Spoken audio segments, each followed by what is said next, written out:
Hi, my name is Calvin Coyles. Myself and my wife, Ashley, have been working with the team at the HMO Group now for the better part of about 2 years, all the way through the design, purchase of the land, the build, the construction, and then, of course, the HMO retrofit, and then into now it being very successfully tenanted, cash flow positive property, really set and forget. We just get an email with the check every week, which is amazing. And so it's been quite a journey.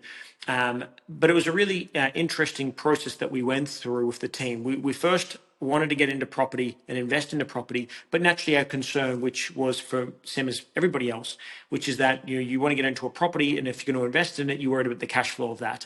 I'm not a big fan of negative gearing. I'd rather not have to be chipping in money myself. I'd rather it sort of pay for itself or wash its own face.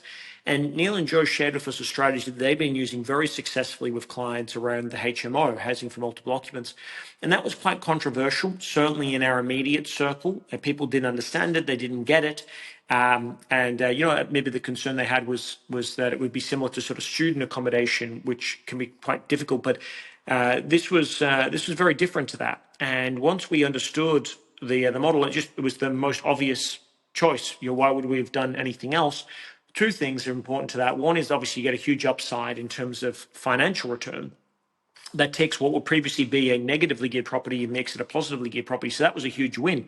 Not really at any materially different cost of construction or the fit out, but that's pretty minor.